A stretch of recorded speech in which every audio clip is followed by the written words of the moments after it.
남아프리카 공화국의 넬슨 만델라는 흑인, 백인 할 것 없이 전 세계 사람들의 존경을 받았습니다.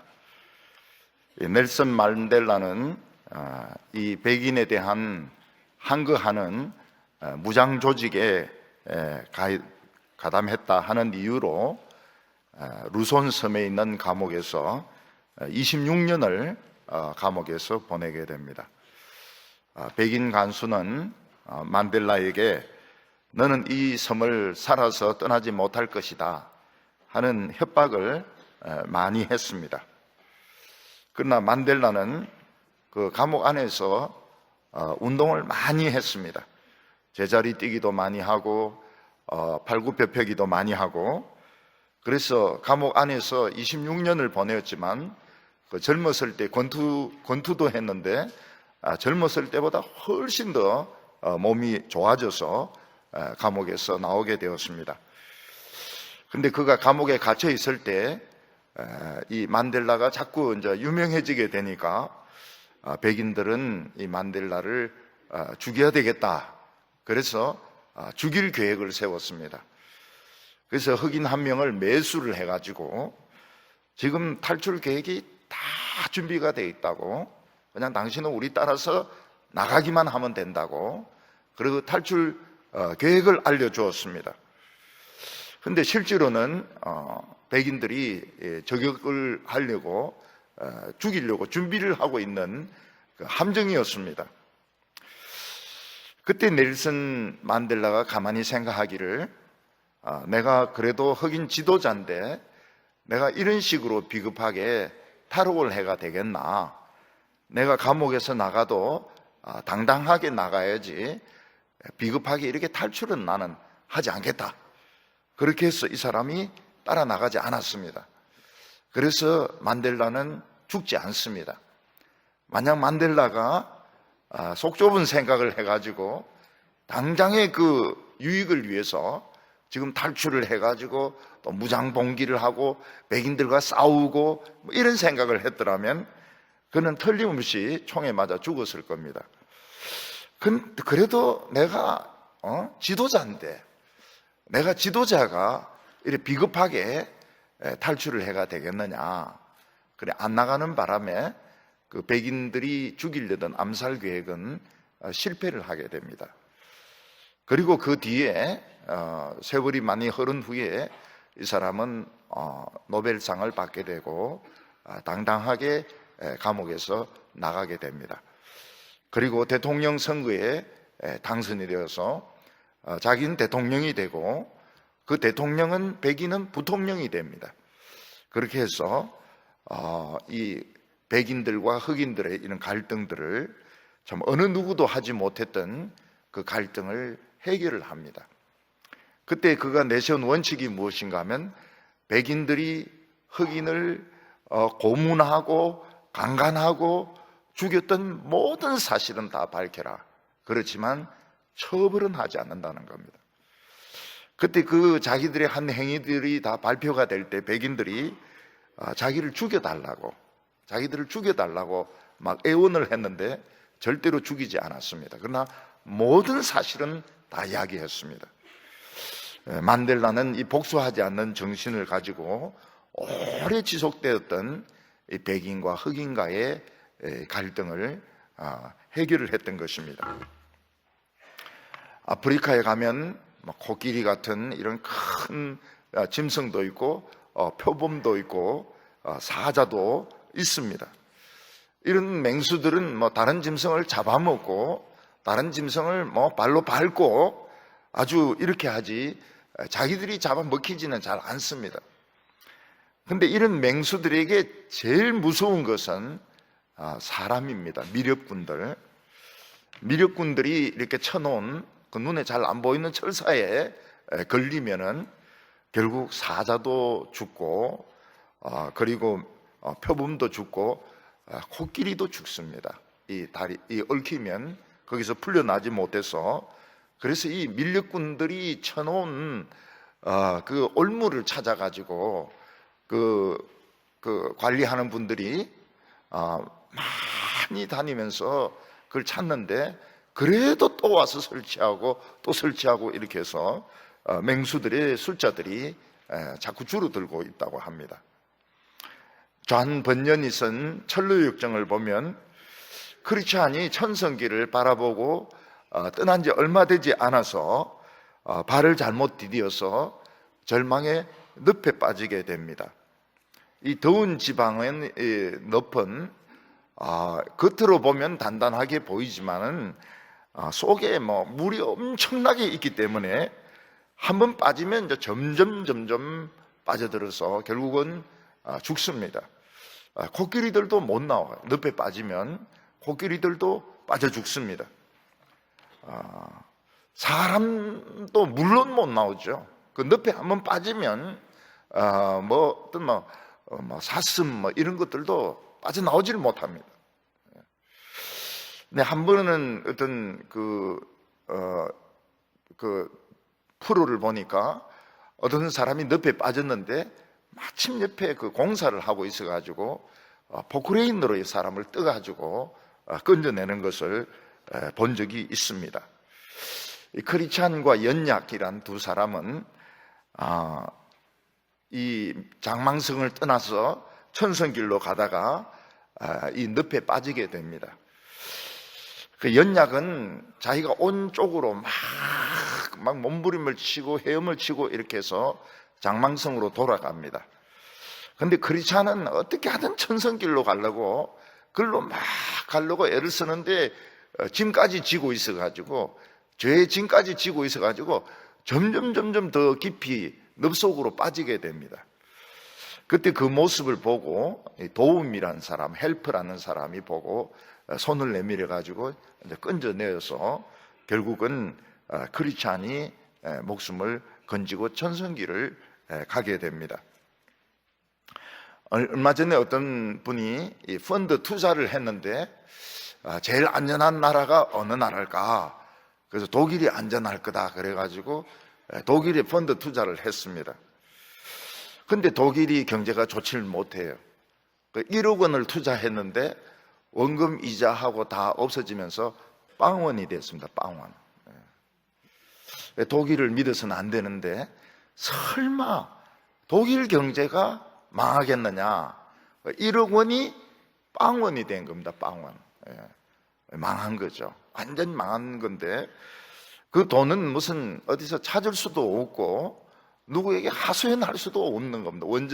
원금 보전이 안 되기 때문에 완전 빵원이 1억 원을 그냥 공중에 날려버린 것입니다. 곧 이자율이 제로가 된다고 합니다. 이자율이 제로. 이자율이 제로란 말은 무슨 말인가 하면 은행에 정기 예금 드는데 이자는 안 붙는 겁니다. 원금만 있고 곧 그렇게 지금 그렇게 되고 있습니다. 미국도 자꾸 이자율을 떨어뜨리고 있기 때문에 곧 이자율 제로 시대가 오게 된다 이렇게 말을 하고 있습니다. 그런데 그때 누군가가 3점 얼마 이자를 준다, 5점 얼마 이자를 준다, 그거 다 빵원이 됩니다. 빵원. 나중에 다 사기당하는 겁니다. 절대 그럴 리가 없습니다. 절대로 그렇게 3점 얼마를 줄 수 있는 기업이 없습니다. 그런 기업이 그런 이자를 이윤을 낼 수 있는 회사가 없어요. 그런데 이자를 준다. 그거는 나중에 다 원금하고 돈 다 날리는 것입니다. 사울은 이 다윗이 골리앗을 죽이고 돌아올 때 그 인기를 보고 시기를 했습니다. 여인들이 막 다윗과 사울이 돌아오는 것을 보고 사울이 죽인 사람은 천천히요, 다윗이 죽인 사람은 만만이다 이렇게 했을 때 웃으면서 아유 역시 젊은 애들이 인기가 있구만. 나는 천천히고 얘는 만만이래. 그래 다윗 먹어라. 이러면서 웃으면 그냥 끝나는 겁니다. 끝나는 거예요. 그냥 아무것도 아니에요. 여인들이 좀 머리가 좀 돌아갔더라면 다윗이 사울이 죽인 사람은 천천히요, 다윗이 죽인 사람은 멍청이 돌대가리 한 명이다 이랬으면 다윗은 이제 사는 건데, 여자들은 거짓말 안 하지 않습니까? 여자들은 자신들의 감정을 그대로 표현하지 않습니까? 그대로. 이 감정 그대로거든요. 천천히요, 만만이다. 이랬더니, 이 사울이 속이 좁아가지고 이걸 딱 꽁하게 가슴에 품고 다윗은 미운 틀이 박히게 된 것입니다. 사울이 이제 이런 마음을 가지니까 이제 이게 그냥 꽁한 게 아닙니다. 우울증 환자들은 이런 게 굉장한 충격이 되기 때문에 이게 막 폭발을 해요. 우울증이 막 폭발을 하기 때문에 결국은 창을 던져가지고 2번씩이나 다윗을 죽이려고 했습니다. 그래서 이 우울증이 폭발할 때 보면 막 욕도 무준적, 욕할 사람이 아닙니다. 그런데 목사고 장로고 뭐 교수고 그래도 막 욕을 막 온갖 욕을 다 퍼부어요. 상상할 수 없는 욕을 막 퍼붓습니다. 그 왜 그런가 하면 이게 이제 폭발을 하기 때문에 그런 것입니다. 사울이 막 2번이나 창을 던져가지고 다윗을 죽이려고 했는데, 또 다윗은 또 누굽니까? 이 다윗은 또 곰하고 사자하고 싸우던 사람 아닙니까? 고개 숙이고 뭐 이 수금 떠들으면 죽는 거죠. 근데 늘 눈치를 보면서 딱 이렇게 하니까 뭔가 번쩍하니까 그냥 몸을 딱 굴려가지고 이제 2번을 산 겁니다. 근데 사울이 가만히 생각하면 자기가 그래도 왕인데 이 애를 2번씩이나 죽이려고 하니까 도대체 이 채신머리가 이게 나지가 않는 것입니다. 그래서 사울은 머리를 굴리기 시작합니다. 뭐 우울증이 있다 해서 머리가 나쁜 건 아니거든요. 머리는 더 좋아지거든요. 그래서 이제 머리를 굴려가지고 다윗을 죽음의 함정에 밀어 넣어가지고 다른 사람의 손에 의해서 죽는 방향으로 그렇게 이제 방향을 돌렸던 것입니다. 우리가 이 세상 사는 것은 마치 살얼음판 위를 걷는 것 같습니다. 조심조심해서 이렇게 걸어가야지. 뭐 자기가 자신감이 있다 해서 서울대 나오고 유학 갔다 해서 쾅쾅쾅 걸으면 어떻게 됩니까? 바로 뽀글뽀글 하면서 내려가서 빠져서 죽습니다. 그래서 조심해야 돼요.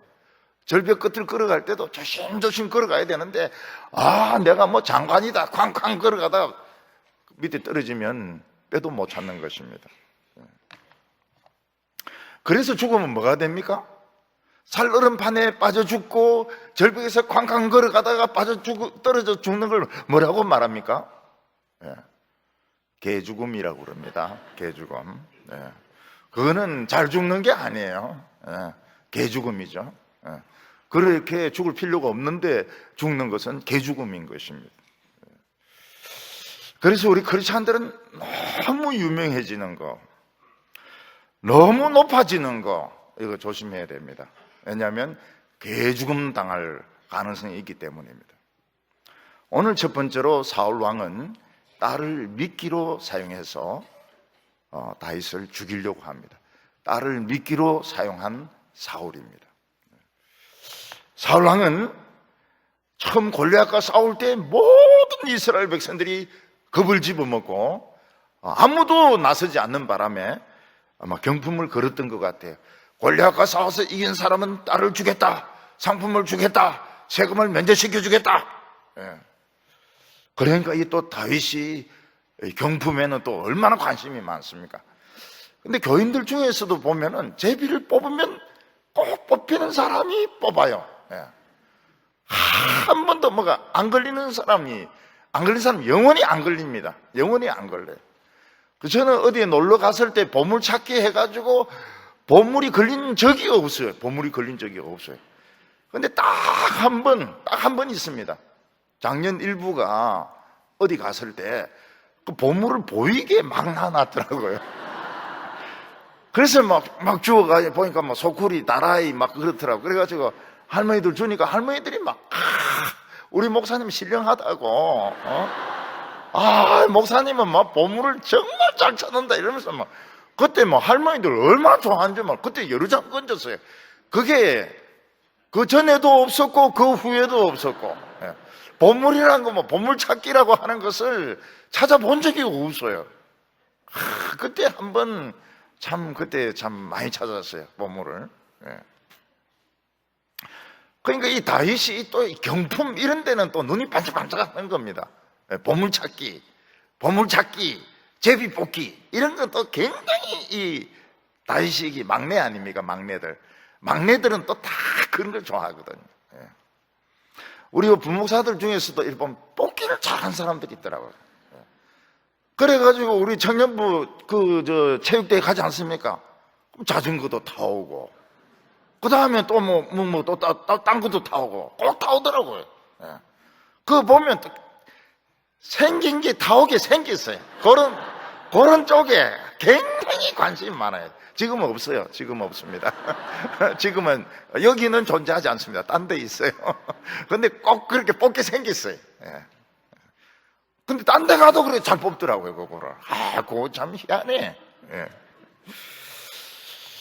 근데 이제 그 경품을 많이 걸었죠. 근데 왕이 이제 다윗을 죽이려고 하니까 이 흐지부지하게 된 겁니다. 이게 경품이 없어져 버렸어요.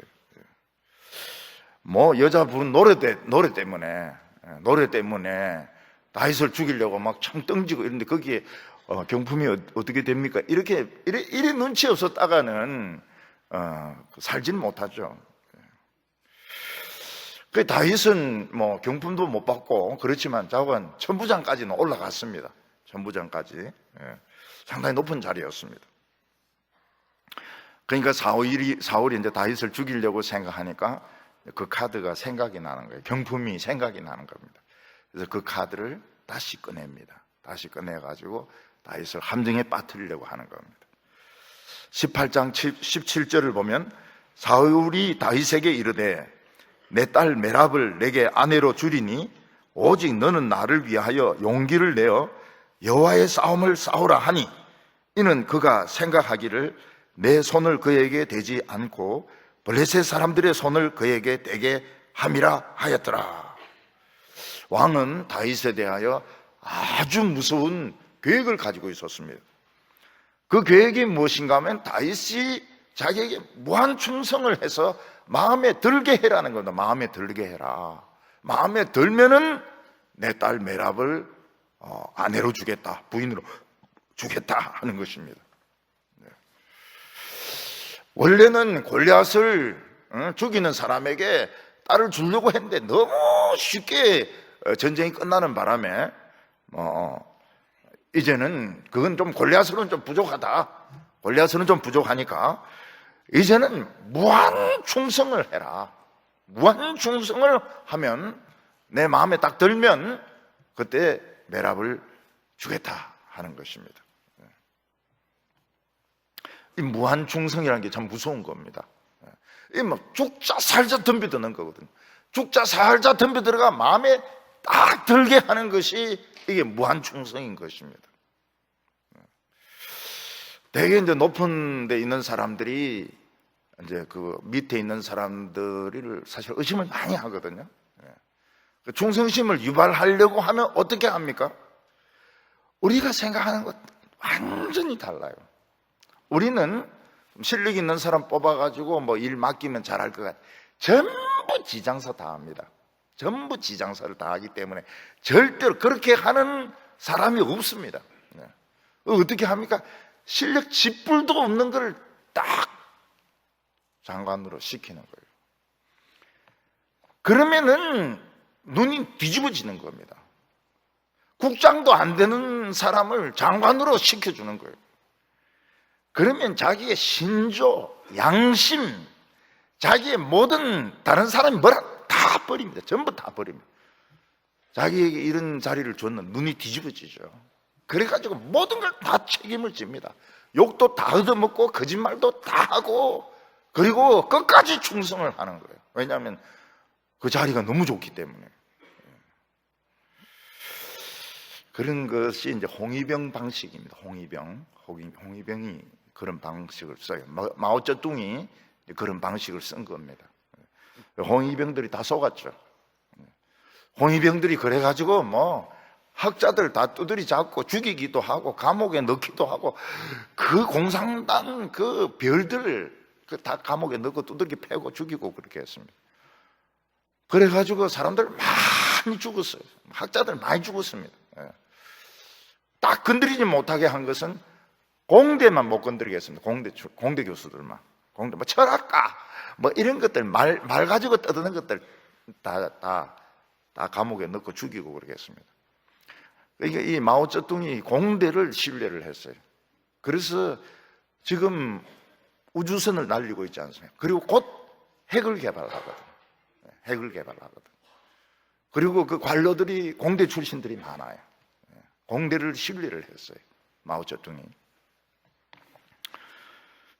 그러니까 이걸 이제 어디서 배운 겁니다. 누군가가 배워가지고 충성심을 유발할 때 어떻게 하냐? 형편없는 거를 딱 올려놓는 거예요. 자기 해결 절대 안 되는 거를. 그러니까 눈이 뒤집어지가지고 막 죽을 똥살똥 거짓말도 하고 충성심도 충성을 발휘하고 막 무슨 짓이든지 다 하는 겁니다. 참 안 좋은 방법이죠. 그래서 사람에게 이 무한 충성을 요구하는 것은 굉장히 위험한 방법입니다. 위험한 방법입니다. 왜냐하면 사람은 늘 변하거든요.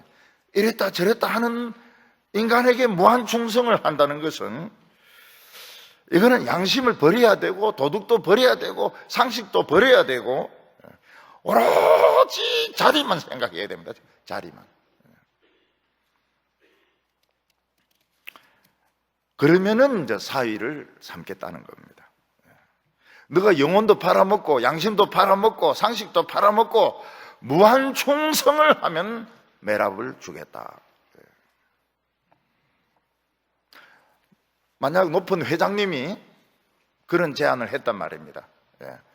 지금 이제 과장인데 너 전무시켜 줄 테니까 무한 충성을 해라. 아유, 감사합니다. 이래야 될까요? 어떻게 해야 됩니까? 그때는 떠날 때가 된 겁니다. 거기를 떠날 때가 된 거예요. 그래서 잘 먹고 잘 살아라 적어놓고 그냥 떠나는 거예요. 인간에게 무한 충성이 어디 있습니까? 인간에게 무한 충성이 어디 있어요? 밥 먹고 말이죠, 화장실에 들락거리는 인간들에게 무한 충성할 게 뭐가 있어요? 그냥 사표 쓰고 가버리는 거예요. 그러니까 자기 양심을 지키고. 자녀들이 보기에 어떻게 봅니까? 야, 참 우리 아버지는 참 훌륭하시구나. 자식들도 아버지에게 인정받을 때가 참 마음 뿌듯합니다. 남들보다도 자식들이 우리 아버지 참 훌륭하구나. 훌륭하시죠. 떠날 때가 된 거예요. 무한 충성을 하면 후계자로 삼겠다.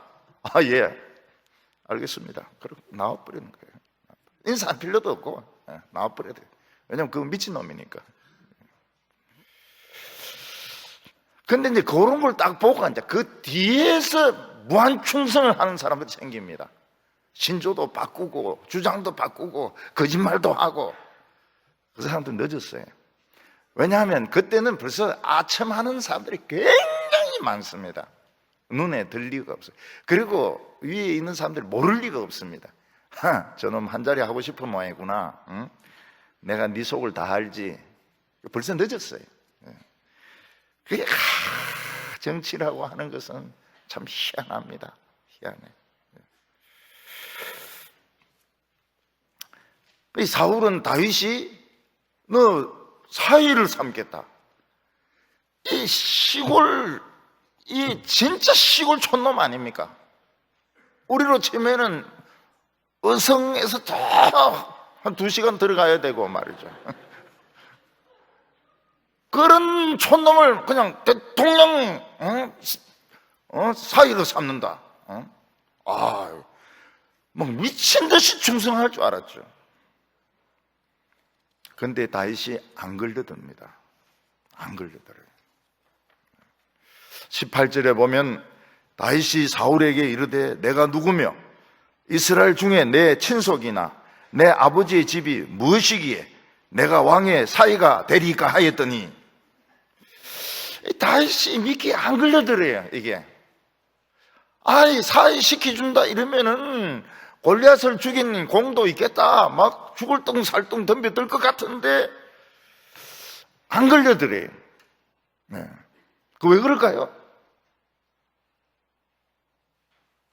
성경을 많이 읽어서 그럴까요? 뭐 그런 것도 있지만은 다윗이 너무 가난한 겁니다. 너무 가난해요. 줄 패물이 없는 거예요. 패물. 반지라도 하나 줘야 되는데 반지도 뭐고 꽃반지밖에 없어요. 아무것도 없어요. 그러니까 다윗이 자기가 생각해도 이거는 자기하고는 안 맞는 거예요. 적어도 왕의 사위가 되려면 집안도 좀 있어야 되고 돈도 있어야 되고 직책도 좀 있어야 되는데 다윗의 집은 천둥 벌거숭이 아닙니까? 진짜 찢어지게 가난한 집 아닙니까? 그래서 이 다윗이 미끼를 물지를 않는 겁니다. 그렇다고 해서 완전히 포기한 것도 아니에요. 이게 이제 물고기의 고민입니다. 물고기가 피쉬, 물고기의 고민이 뭡니까? 미끼가 있는데 저거를 물면 자기는 오늘 횟거리가 되는 거고 포기하고 가려고 하니까 아깝고 물고기가 계속 돌면서 생각을 하고 또 생각하고 또 생각하는 겁니다. 생각하다 무슨 결론을 내립니까? 맛만 보자. 맛만 보여. 지렁이 맛이 막 죽여주거든. 지렁이 맛이. 조금 더 빨자. 좀 빨아보니까 이거 막 굉장한 거예요. 조금 더 깊이 빨자. 그래 딱 걸려들면 못 빠져나오는 거거든. 사울은 다윗을 사위로 삼을 생각이 1%도 없습니다. 1%도 없어요. 다윗에게 막 허영심을 불어넣어 주가지고 죽이려고 하는 게 목적입니다. 너 막 대단한 미래, 대단한 비전 막 심어줘가지고 죽이는 것이 목적이지 딸 줄 생각은 1%도 없습니다. 다윗은 지금 이걸 물어야 되나 말아야 되나 물어야 되나 말아야 되나 집에 돈은 없고 찬스는 왔고 집은 진짜 참 너무 가난하고 큰 약을 올려놓고는 어떻게 합니까? 딱 딴 사람인데 죽버립니다. 19절에 사울의 딸 메랍을 다윗에게 줄 시기에 무홀라 사람 아드리엘에게 아내로 주었더라. 사울의 목적이 무엇입니까? 약을 바짝 올려놓는 것이죠.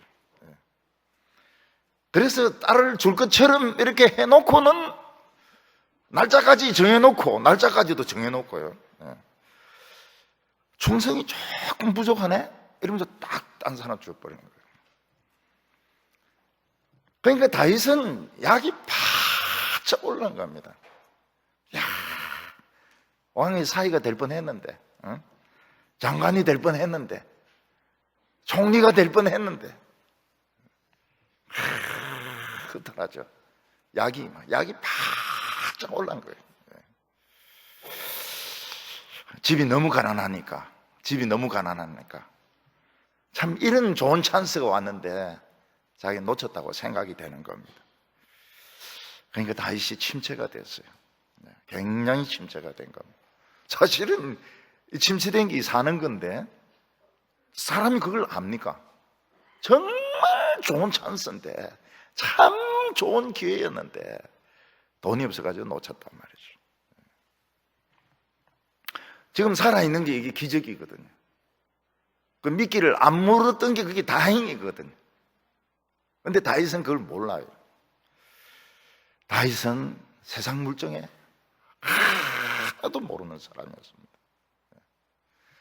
되게 세상 물정에 모르는 사람들이 되게 교장 출신들, 교수 출신들, 은행원 출신들,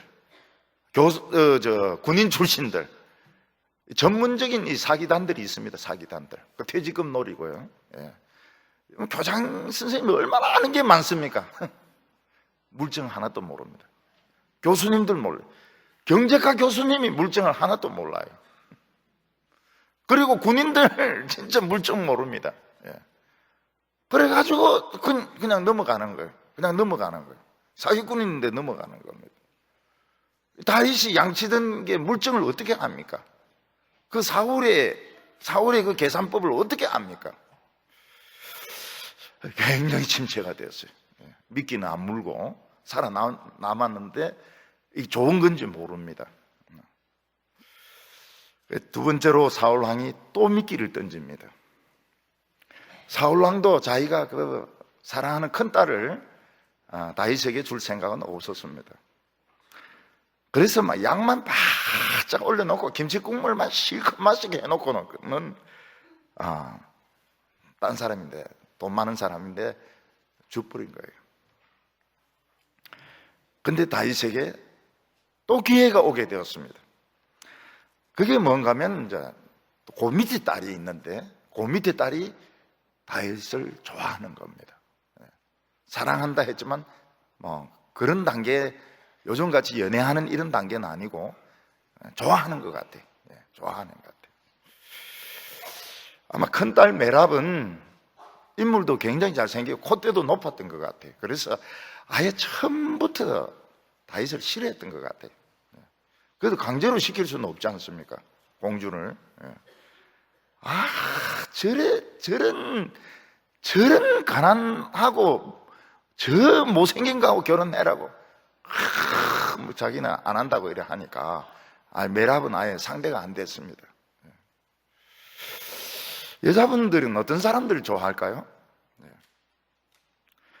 잘생겼는데 돈을 못 버는 사람. 또 어떤 사람은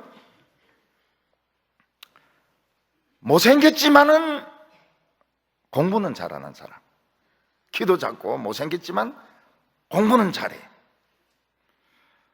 어떤 사람은 못생기고 공부도 못하지만 돈은 잘 버는 사람.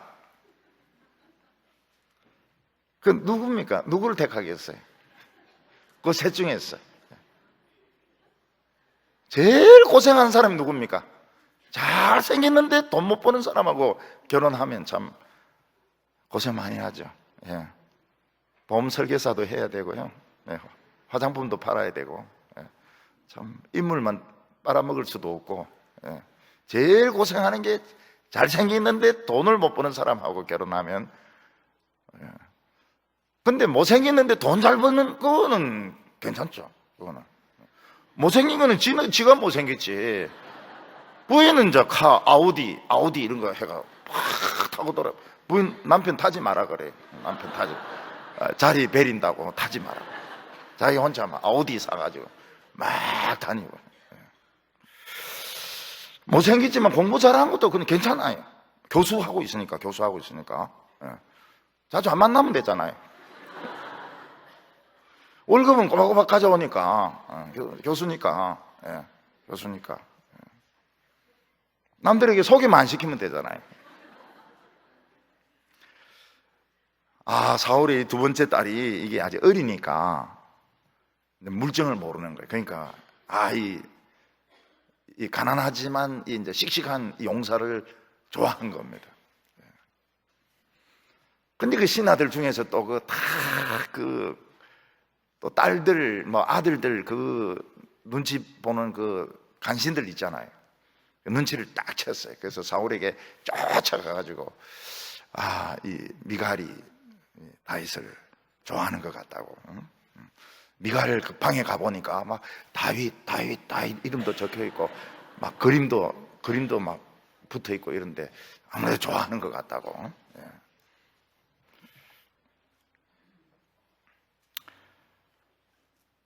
그래 사울은 이제 생각을 합니다. 왜 이 촌놈이 첫 번째 미끼를 물지 않았을까? 이해가 잘 안 됐어요. 근데 다윗은 아첨하는 성격도 아니고 제일 문제가 가난한 겁니다. 가난한 건데 사울이 이제 그까지는 생각을 못한 거예요.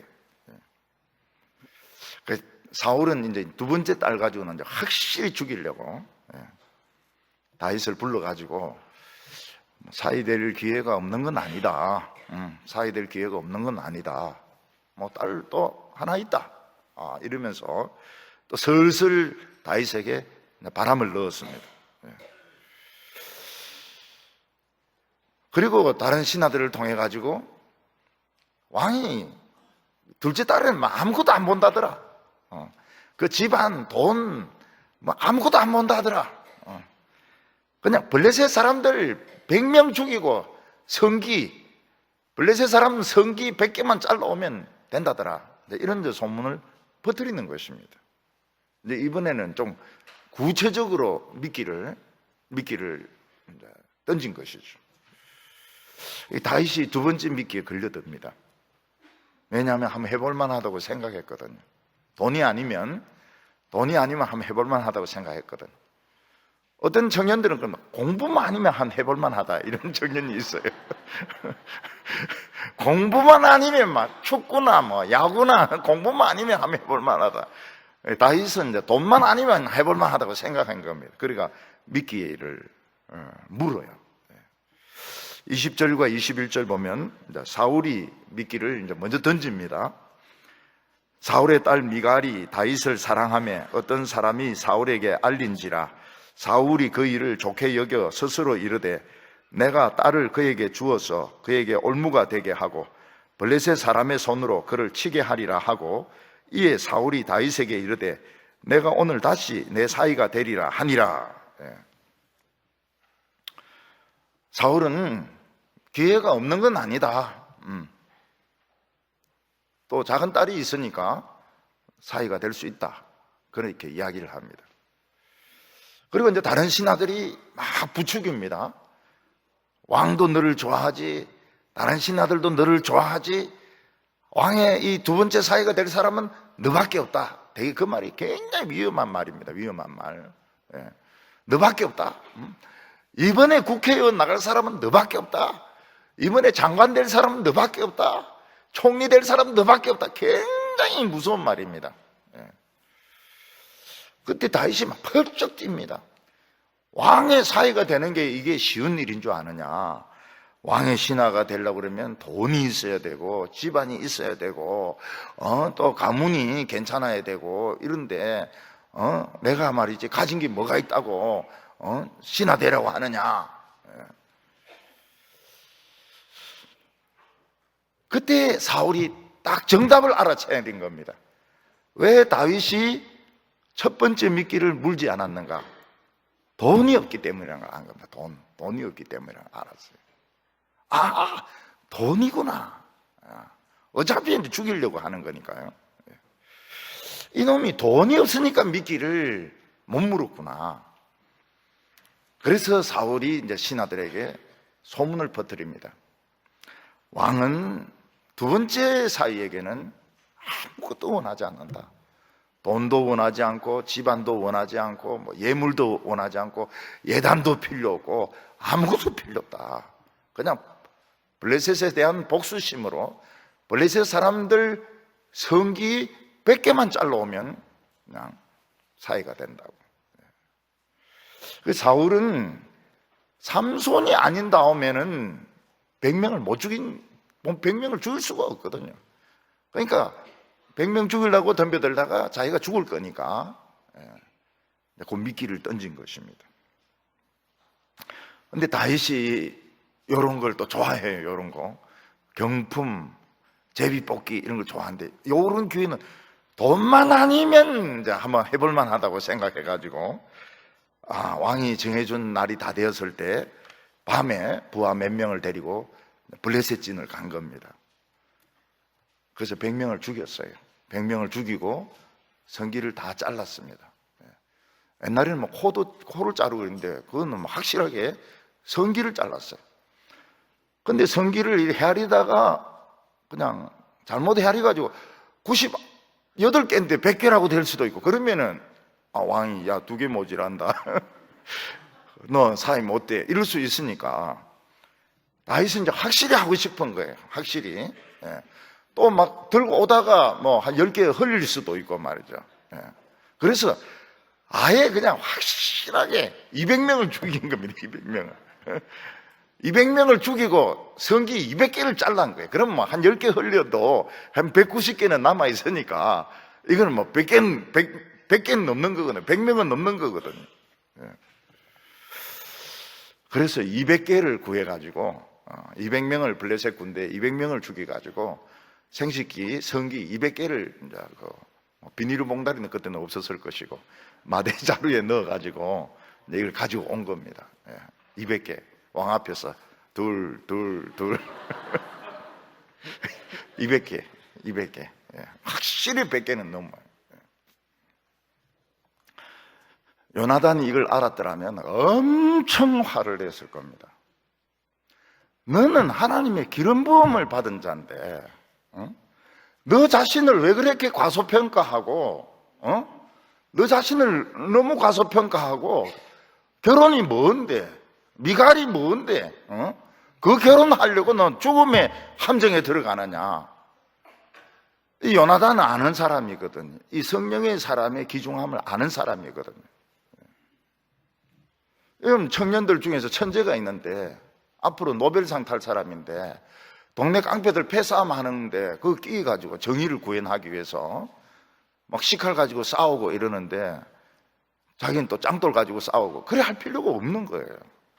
그 천재는 빨리 그 자리를 비껴가 집으로 가가지고 수학 문제 하나 더 풀도록 해야 되는 겁니다. 얘는 아껴야 되는 애인 겁니다.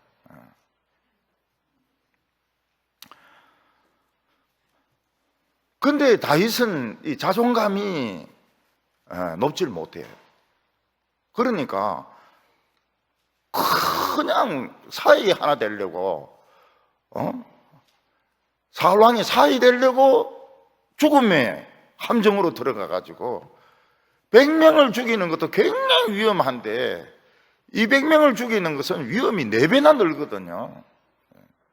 200명을 죽여가지고 또 오면서도 혹시 이 성기 잃어버릴까 싶어가지고 막 꽉 쥐고 말이죠. 그래가지고 온 겁니다. 자기가 얼마나 중요한지 모르는 거예요. 우리 성도들 중에서 누구하고 뭐 깡패들하고 말싸움하는데 말싸움할 필요가 없어요. 또 이기가 뭐 하려고 그래요. 이기가 뭐 하려고. 깡패 이기가 뭐 하려고 그래요. 다른 사람하고 이겨서 뭐 하려고 그래요. 여러분 보석하고 유리하고 부딪히면은 보석이 손해입니다. 유리는 막 100장 깨지고 200장 깨져도 그거 얼마 되지도 않아요. 다이아몬드는 건들리면 안 됩니다. 싸울 필요도 없고 이길 필요도 없고요. 그냥 돈 달라 그러면 주버리고요. 돈 달라면 주버리고요. 요즘 미국에서 갱들이 막 권총 가지고 막 돈 달라고 하면 가져가라 그래요. 가져가라고. 진짜 쏘거든요, 그놈들은. 아이 다윗이 골리앗을 죽인 사람이고 성령의 사람이고 나라를 일으킬 사람인데 그 미갈하고 결혼시켜준다 그러니까 그 죽음의 함정에 들어간 겁니다. 살아서 나왔어요. 근데 함정인지도 몰라요. 자기는 그냥 200개 틀림없는 것만 보고는 기분이 좋아가지고 성공이라고 지금 막 신이 난 겁니다. 야곱은 베델에서 하나님을 만나지 않았습니까? 하나님의 축복을 약속을 받은 사람입니다. 하나님의 축복을 독점적으로 약속받은 사람입니다. 근데 뭐가 답답하다고 라헬하고 결혼하려고 7년 종이 되냐 이거예요. 가만히 있었더라면 하나님이 좋은 사람하고 결혼시켜 줄 텐데 자기가 자발적으로 종이 돼가지고 7년 동안 종생활을 하는 겁니다. 라헬을 잃어버릴까 싶어가지고. 그런데 첫날 밤에 불도 꺼놨는데 들어왔는데 아침에 보니까 딴 여자라고. 못생긴 언니가 들어온 거예요. 잘생긴 동생인 줄 알았는데 밤에 컴컴해가지고 몰랐는데 보니까 못생긴 언니가 눈이 또 나쁘거든요. 누구 이런데 보니까 이 언니라. 여기서 우리가 알 수 있는 게 뭡니까? 아무리 신앙이 좋고 성령 받아도 아름다운 여자가 나타나면 정신을 못 차린다는 겁니다. 여러분 웨슬레도 찰스 웨슬레가 있고 존 웨슬레가 있지 않습니까? 존 웨슬레. 존 웨슬레는 설교를 잘했고 찰스 웨슬레는 그 찬송을 잘 부르고 작곡도 많이 하고요. 그런데 이 두 형제가 싸웁니다. 뭐 때문에 싸울까요? 여자 문제로. 여자 때문에 두 형제가 싸웁니다. 그때 휘필드가 끼가지고 싸우지 말라고. 형제가 하나님 일 하면서 싸우지 말라고. 그래서 그 여자가 누구 부인이 됐는지 아니면 어디 갔는지 잘 기억이 안 나요.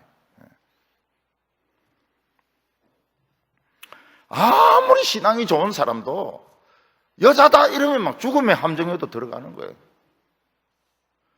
그래서 젊었을 때는 낭만적인 것 같아요.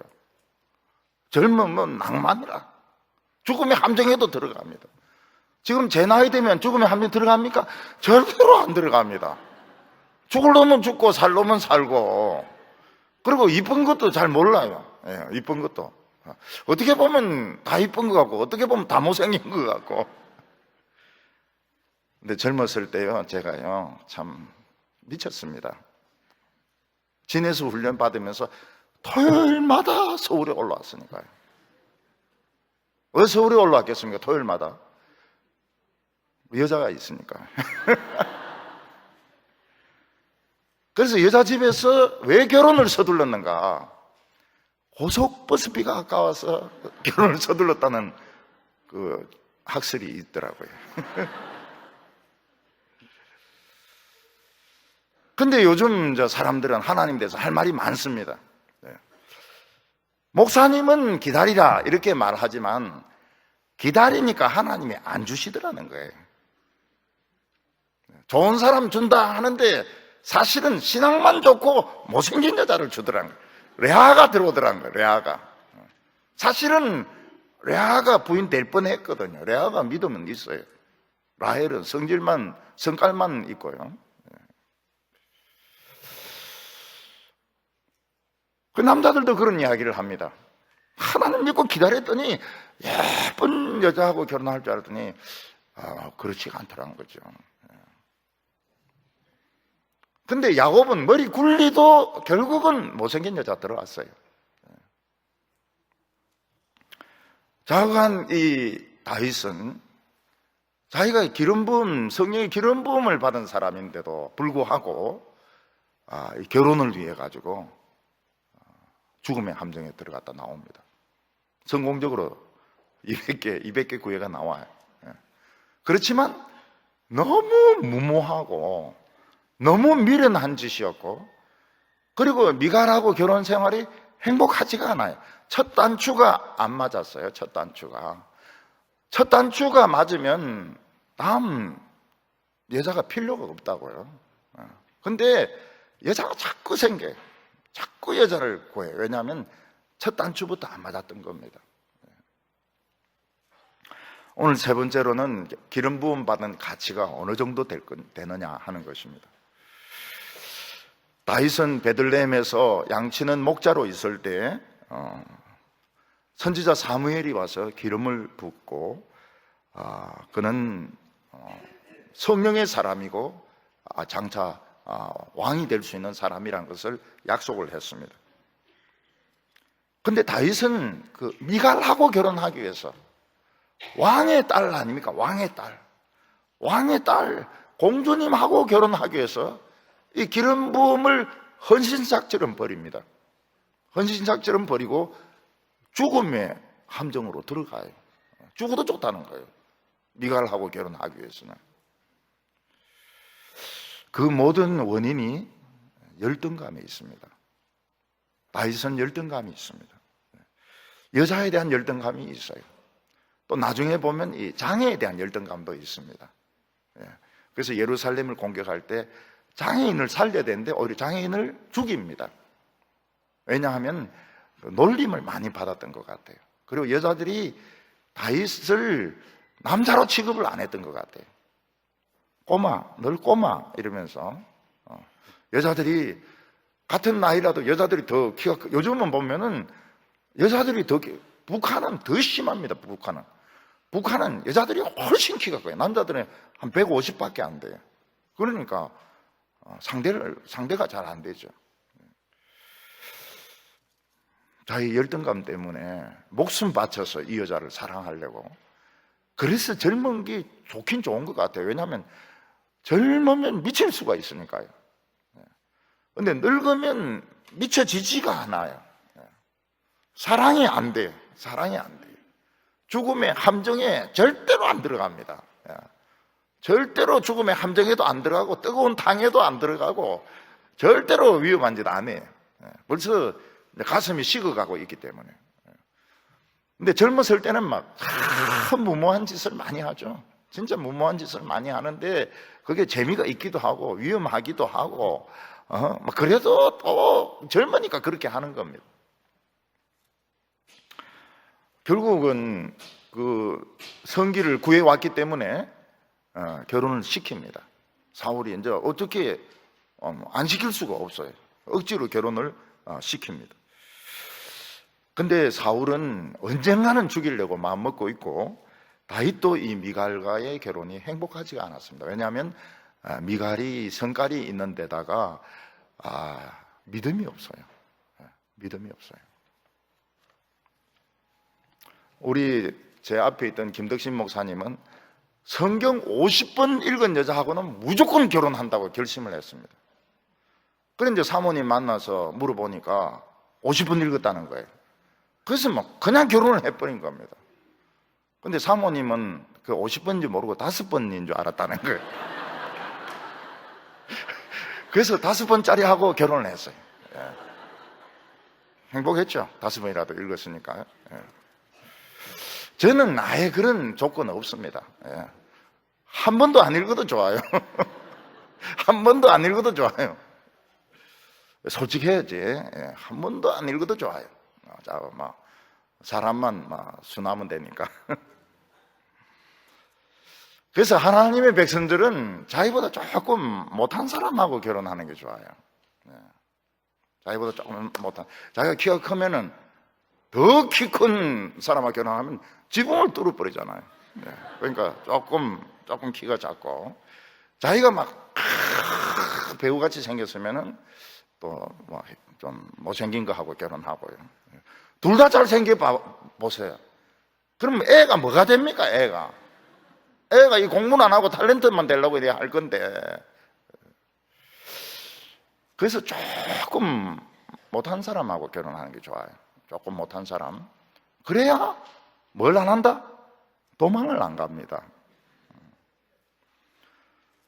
옛날 동화의 나무꾼이 딱 보니까 선녀가 나불나불 하는 이런 옷 싹 벗고 막 모욕을 하고 있거든요. 그래서 딱 옷을 감췄단 말이죠. 옷을 감춰가지고 어쩌나 이러는 거 막 뭐 전혀 그냥 우리 집에 가서 막 그냥 삽시다 이랬는데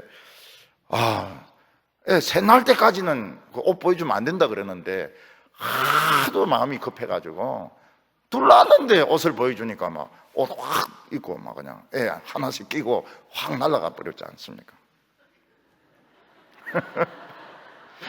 그래서 새 날 때까지는 그 옷 보여주면 안 된다니까요. 자동차 키도 그냥 주면 안 되고, 요즘 세대도 끼고 얻고 운전해가 가기 때문에 요즘 위험해요. 한 4 정도. 근데 또 위험해. 하나는 걸리가지고 또 가고 이러니까. 젊었을 때가 참 좋긴 좋은데요. 미쳤으니까 막 환장을 합니다. 보고 싶어서 환장하고 막 기름 부음과 막 이런 거 막 다 때려치우고 그냥 막 죽음의 골짜기로 막 들어가고 막 이러는데 조금 부족한 사람하고 결혼하는 게 좋아요. 그래야 끝까지 이거 확 날개 있고 가고 이래 안 한다고. 이 다윗의 결혼이 행복한 결혼이 아닙니다. 멀쩡한 블레셋 사람들 자고 있는 거 200명 죽이고 말이죠. 그 성기 잘라내고 결혼했는데 그 피 받아주고 결혼식이. 하나님의 백성들이 현실을 아는 것이 참 어렵습니다. 그래서 우리가 또 다른 세계를 봐야 됩니다. 그거는 유리벽 뒤에 있는 하나님의 세계입니다. 이 세상에서 벌어지고 있는 장교 계급장 달고 별 계급장 달고 검사하고 판사하고 교사 다 연극입니다. 드라마입니다. 하나님 앞에서 예배드리는 것은 이것은 드라마가 아닙니다. 하나님이 보시고 야 잘한다 이래야 잘하는 것입니다.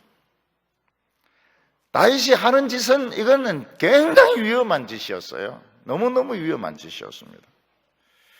다윗보다 더 어리석은 사람 또 있습니다. 다윗이 1등이 아닙니다. 다윗보다 더 어리석은데 뛰어난 사람은 삼손이었습니다. 삼손은 하나님의 기름 부음이 있고 능력이 있었지만은 그 가치를 모르고 가드의 술집에 왜 갑니까? 그럼 전도하러 갑니까? 기도회 하러 갑니까? 술집에서 거기서 큐티를 하겠습니까? 소그룹을 하겠습니까? 뭐 한다고 가가지고 포위가 당해가지고 말이죠. 그리고 성장문을 뜯어가지고 옵니다. 더 위험한 것이 무엇입니까? 진짜 이 드릴라를 사랑을 하는 거예요. 드릴라는 누굽니까? 스파이 아닙니까? 스파이.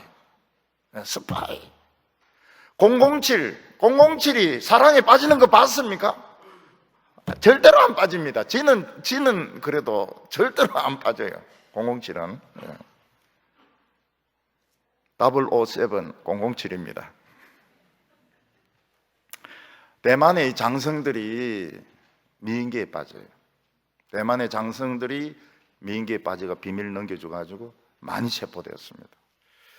중국 외교관들은 중국의 외교관으로 갔다 이러면 이제 여자들이 막 덤비듭니다. 그러면 이제 그 비밀도 누출을 해가지고 또 드러나면 체포가 돼요. 북한에 관광을 갑니다. 북한 관광이 처음에는 북한에 빵을 주고 참 고아원 돌아보고 이러죠. 근데 거기에 이제 미인들이 있어요. 미인들이 있어가지고 목사들도 그 사진 찍히고 정치인들도 그렇고 이래가 충성서약, 누구에 대한 충성서약입니까? 김일성에 대한 충성서약에 사인을 해가지고 명단도 발표되기도 하고요. 꼼짝 못해요. 북한만 갔다 오면 바뀐다는 거예요, 사람이.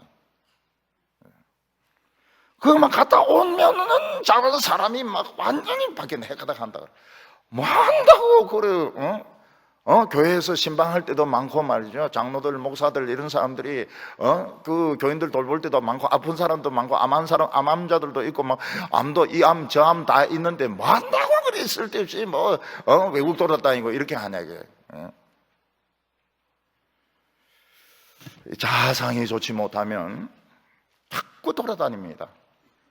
외국을 그래 돌아다니는데 외국 돌아다니는 거 피곤합니다. 굉장히 피곤해요. 피곤해요. 가방 끌고 다니고 이러면 무겁고요. 왜 그럽니까? 교회에서 참 성도들 만나고 말이죠.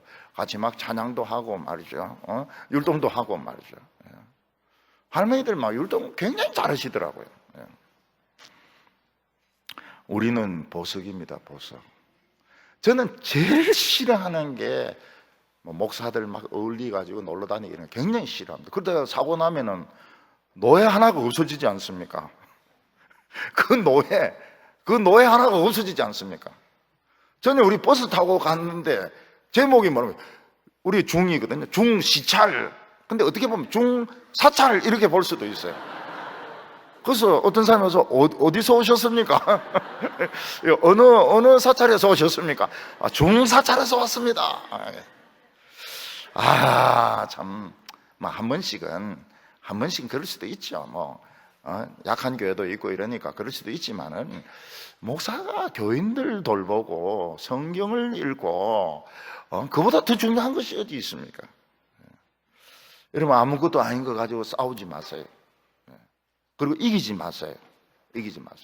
남편들 절대로 부인에게 이기지 마세요. 그러면 반찬 형편없습니다. 무조건 지세요. 무조건 져야 되고, 특히 부인이 텔레비 볼 때 얼쩡거리지 말라고요.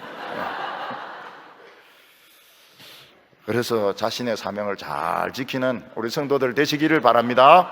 네.